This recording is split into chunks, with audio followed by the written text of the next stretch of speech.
Time, it is my privilege to recognize some of the academic accomplishments of this wonderful class. I would like to recognize our Edward J. Blasteen Distinguished Scholars of the class of 2010. And when I call their name, I would ask them to please stand. Allison Conklin.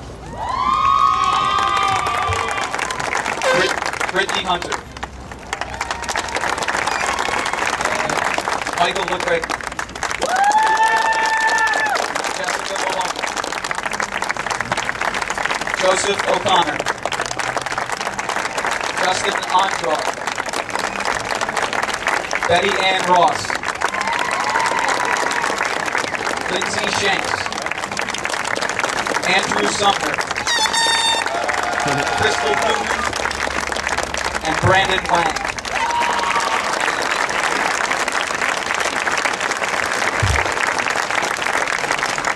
I would also like to recognize our two National Merit Commended students for the class of 2010, Jessica Maloney and Brandon Wang.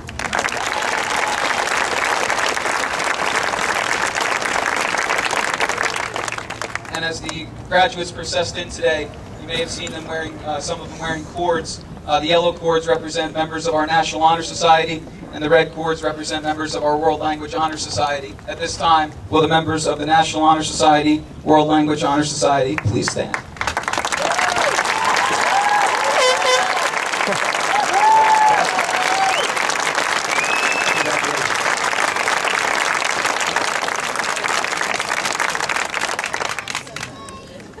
It is also my privilege to introduce to you this evening our salutatorian who gave his welcome address, Brandon Wang.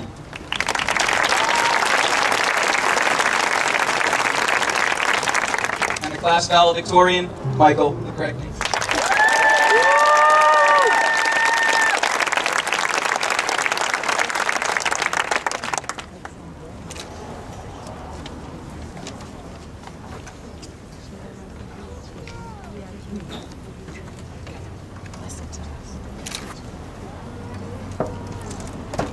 President of the Board of Education, Mr. Coffees, members of the board, Dr. Trusheim,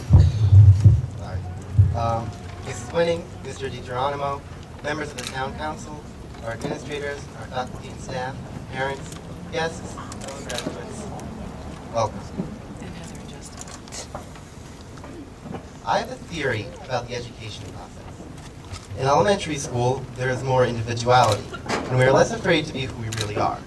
But then, for some reason, in middle school, too many of us conform and try to act older and more mature. When students enter high school, we gradually return, in part, to that kid mentality and joke around again. Shed that middle school persona and begin to transform into ourselves. Sorry.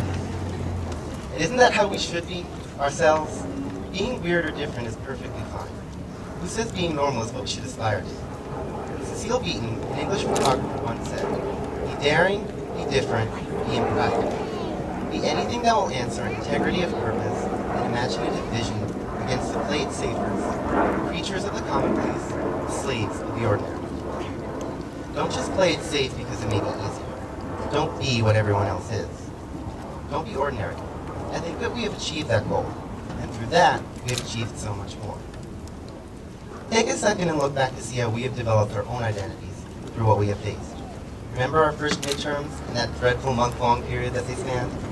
Then along came quarterlies the next year, a new principal, a new, stricter set of rules, and the loss of a good portion of our teaching staff. Then, our junior year, came the SATs and TESTAs, and midway through, a new superintendent.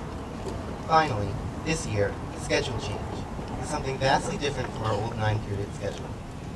That's quite a list of challenges we face. Most people probably would not have been able to overcome them. But we did. Now look and see what we have accomplished. Look at the college acceptance boards in the classrooms, peruse the newspapers, glance around the gym at the banners. All of these places display our accomplishments. Our HESTA scores demolished those of the years before us, and those of the years behind us as well. It wasn't only those scores that were high, but also our SAT scores. Our basketball, softball, baseball, and hockey teams have all performed outstanding over these past few years. The football team, too, was able to raise itself up from defeat and transform into a team that has done the best it has in years. And our band has won numerous competitions. We have to give some of that credit to the other grades, but our leadership helped guide the way. Even with all of these trials and tribulations, we have accomplished so much as a class and individually. Wow, sorry again. If we can do that here in Pequannock, just think about what we can accomplish outside this small campus. We couldn't have achieved what we did by ourselves. I know I couldn't have, and I personally have a few thank yous I need to make, and I'm sure will apply to most of us here. First, to my family. You have always supported me in whatever I've done, and helped to shape me into the person I am now. So Mom, Dad, my entire extended family who showed up and is sitting through this, thank you. I couldn't have done it without you. Second, to my friends, who are without a doubt the best friends anyone could ask for. Thank you for being there for me, helping me, and just being yourselves.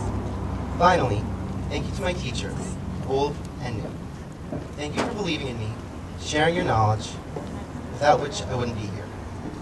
On behalf of the graduating class, we thank you and are indebted to you.